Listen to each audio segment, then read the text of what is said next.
قد نرى تقلب وجهك في السماء فلنولينك قبلة ترضاها صدق الله مولانا العظيم وصدق رسوله النبي الكريم الأمين الحكيم الصلاة والسلام عليك يا سيدي يا رسول الله وعلى آلك وأصحابك يا سيدي يا حبيب الله. معزز المحترم علماء کرام، تمام اہل سنت علماء کرام ہمارے سروں کا تاج ہے. جو بھی حضور کی تعریف کرتا ہے ہمارے سروں کا تاج ہے. میں تمام کو دل کی اتھاہ گہرائیوں سے خوش آمدید کہتا ہوں اور ہر ایک عاشق رسول کی اور حضور کے ثنا خوان کی اور حضور کی عقیدت رکھنے والے کی قدموں کی دھول کو اپنی آنکھوں کا سرما بناتا ہوں. لہٰذا میرے پاس وہ الفاظ نہیں کہ میں علماء کرام کی خوش آمدید کن الفاظ میں کہوں. آقا علیہ السلام آقا نا قبول فرمائے. معزز و محترم سامعین کرام، بات فقط اتنی ہے کہ حضور آ گئے ہیں. صرف اور صرف یہ بتانا ہے کہ حضور آ گئے ہیں. کسی نے دیکھا کہ دریا اس طرف رواں تھے، جب رات ہوئی اور آقا علیہ السلام کی ولادت ایک طرف ہوئی تو دریاؤں کی روانی اس طرف کی بجائے اس طرف تھی. عاشق نے سوال کیا مولا کیا ہو گیا؟ قانون قدرت بدل گیا. اللہ نے فرمایا کچھ نہیں ہوا، بس حضور آ گئے.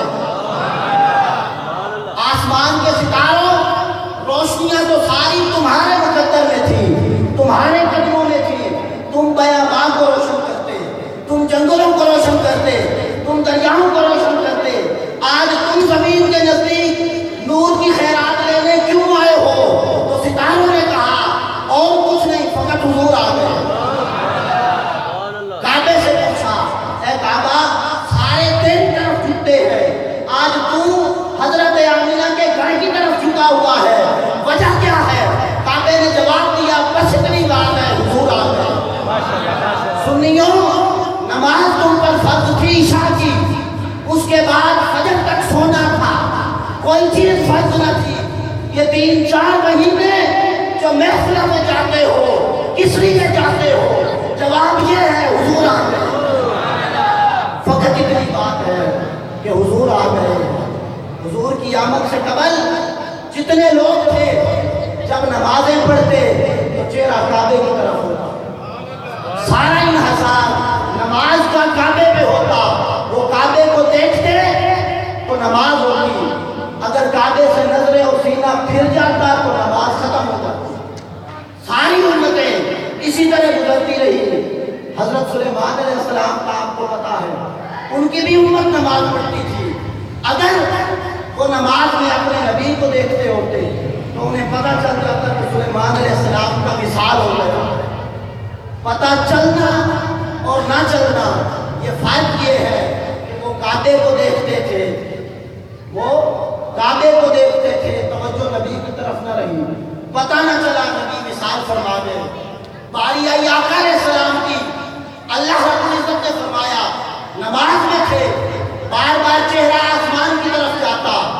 آقا علیہ السلام اس طرف منہ کر کے نماز پڑھ رہے تھے. دل چاہتا تھا کہ جو کعبہ میرے بابا ابراہیم نے بنایا ہے میرا چہرہ اس طرف پھیر دیا جائے. 2 رکعتیں ہوئی تھی. امام طبرانی المعجم الکبیر میں روایت کرتے ہیں اور دیگر مفسرین اور ائمہ کرام اور محدثین نے کتاب التفسیر میں روایت کیا 2 رکعتیں ہو چکی تھی، 2 باقی تھی. آقا علیہ السلام 2 رکعتیں اس طرف منہ کر کے ادا فرما چکے اور کعبہ اللہ کا مکہ مکرمہ مدینہ طیبہ اور ملک شام بیت المقدس اس کی لوکیشن یہ بنتی ہے کہ اس طرف کعبہ ہو اس طرف ملک شام ہو تو درمیان میں مدینہ آتا ہے. اگر آپ چہرہ کریں ملک شام کی طرف تو کعبے کی طرف آپ کی پیٹھ ہوتی ہے.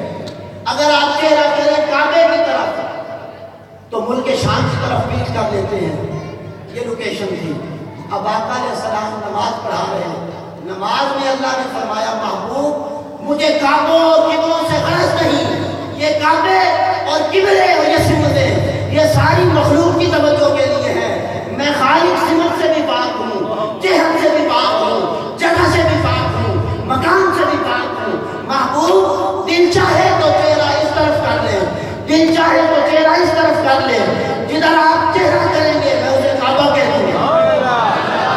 آقا علیہ السلام نے چہرہ اقدس ملک شام کی طرف سے پھیرا اور منہ مبارک چہرہ اقدس کعبہ پاک کی طرف کر دیا۔ اب یہ صحابہ کو کسی نے نہیں کہا تھا کہ وہی آ چکی ہے چہرے بدل لو، سارے کے سارے نماز میں تھے، ایک دوسرے سے مشورہ بھی نہ کر سکتے تھے، کیونکہ یہ بات مدینہ طیبہ میں ہوئی اور کلام کی باتیں مدینہ طیبہ کے ابتدائی دور میں منسوخ ہو چکی تھی، ساری روایات منسوخ ہو چکی تھی، صحیح بخاری سے ثابت ہے۔ تو آپس میں مشورہ بھی نہ کر سکتے تھے، کسی سے پوچھ بھی نہ سکتے تھے کہ کیا کریں۔ اچانک چہرہ آقا کا پھر گیا، صحابہ میں ایک عجیب کیفیت آ گئی، عشق کہتا تھا کہ جدھر محبوب کا چہرہ ہے ادھر منہ کر دو، عقل کہتی تھی خدا کی عبادت جاتی ہے منہ ادھر رہنے دو۔ صحابہ نے ایک لمحے میں فیصلہ کیا اور کہا اگر تو ابھی پکڑ کے ساتھ تو کھڑی رہے، ہم نے تو اس کعبے کو، یہ جو کعبہ جس کی طرف منہ کیا ہوا ہے، اس کو کعبہ مانا ہی تب تھا جب محبوب کا چہرہ اس طرف تھا۔ آج محبوب کی نظریں اس کعبے سے پھر گئی، ہم نہیں جانتے کعبہ کسے کہتے ہیں، ہم نے محبوب کی ادا کوئی کر دی، چہرہ پھیر لیا، حضور کے پیچھے ہو گئے۔ کسی شاعر نے کیا خوب کہا تھا، اس نے کہا وہ جس طرف نظر نہیں آتے ہم وہ رستہ ہی چھوڑ دیتے، وہ جس طرف نظر نہیں آتے ہم وہ رستہ ہی چھوڑ دیتے ہیں، اور کعبہ بنتا ہے مجھے آج رخ جدھر کو وہ موڑ دیتے ہیں۔ حضور کا چہرہ ملک شام کی طرف تھا تو کعبے کی طرف منہ کر کے نماز پڑھنا حرام تھا، حضور کا چہرہ کعبے کی طرف ہو گیا، اب ملک شام کی طرف منہ کر کے نماز پڑھنا حرام ہے۔ آقا کی ادا اللہ کو پسند آئی تو سارے صحابہ کعبے پر انتظار نہ کرتے، ساری امتوں کی عبادت کعبے پہ ہوتی، حضور کی امت کی عبادت حضور کے چہرے میں ہوتی۔ کسی نے پوچھا یہ کیا، آج تک تو سارے کعبے کو دیکھتے تھے، ارے مومنوں صحابہ کرام اور سنیوں تم کعبے کو نہیں مصطفیٰ کو دیکھتے ہو، وجہ کیا ہے؟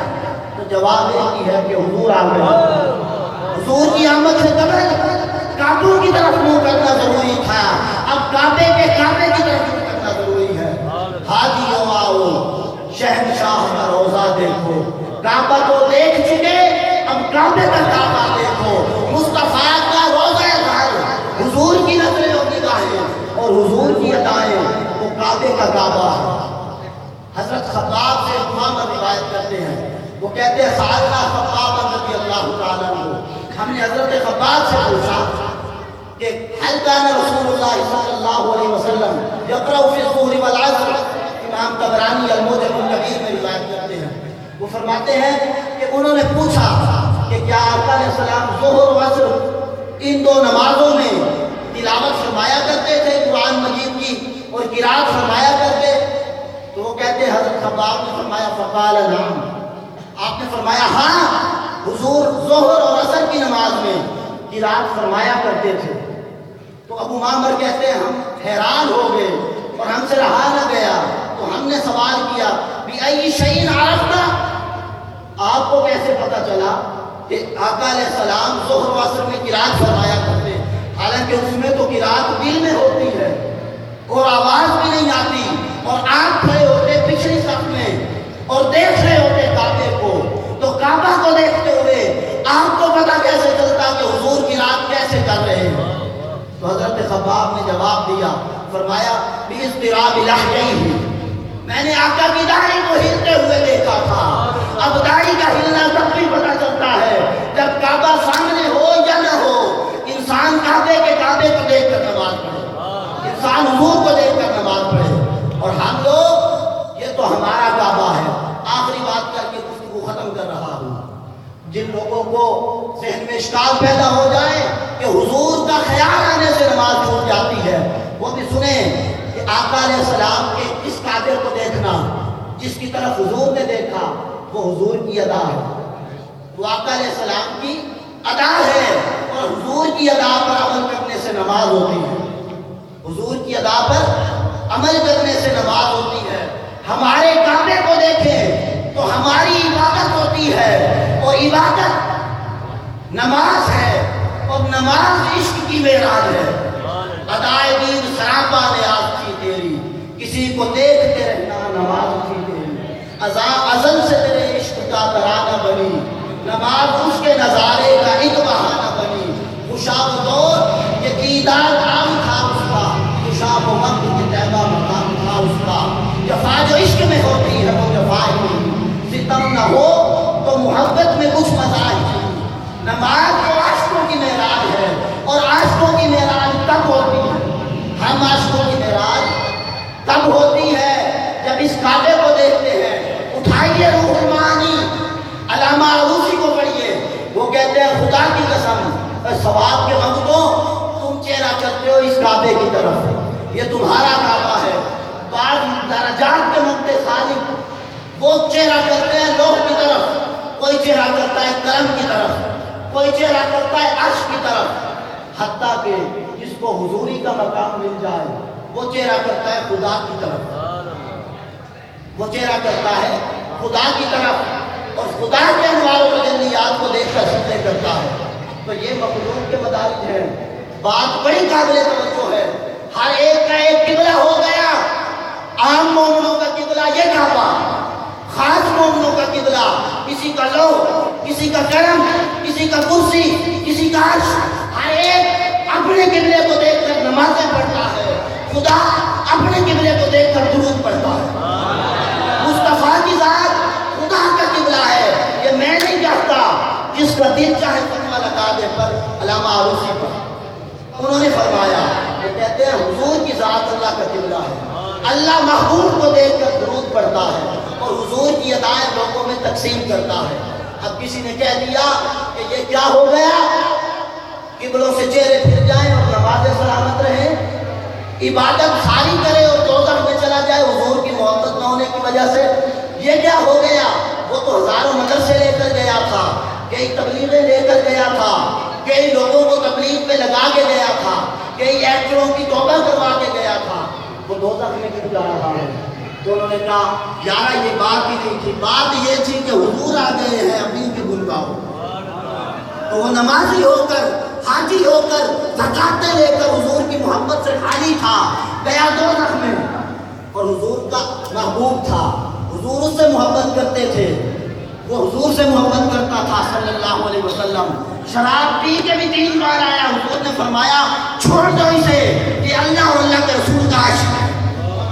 لہذا اسلام میں سارے مدارج اب عبادتوں پر نہیں رہے، عبادتیں ذریعہ ہیں اس تعلق کو مضبوط کرنے کا، مدارج سارے کے سارے اب عشق اور محبت رسول پر ہیں۔ کیوں؟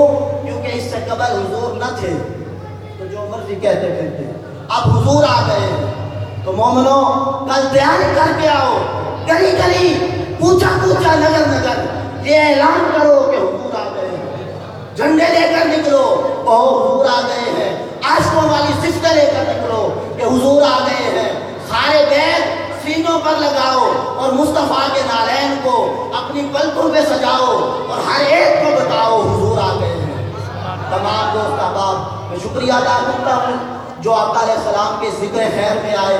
بس بات اتنی ہے، اب قیامت تک یہی لفظ بجتے رہیں گے کہ حضور آ گئے ہیں۔ تمام دوست احباب کا میں شکریہ ادا کرتا ہوں کہ حضور علیہ السلام کا ذکر سننے کے لیے یہاں پر تشریف لائے، اور دعا کرتا ہوں کہ اللہ رب العزت تمام علماء کرام کا سایہ ہمارے سروں پر قائم و دائم رکھے اور ہمیں آقا علیہ السلام سے محبت کرنے کی توفیق عنایت فرمائے۔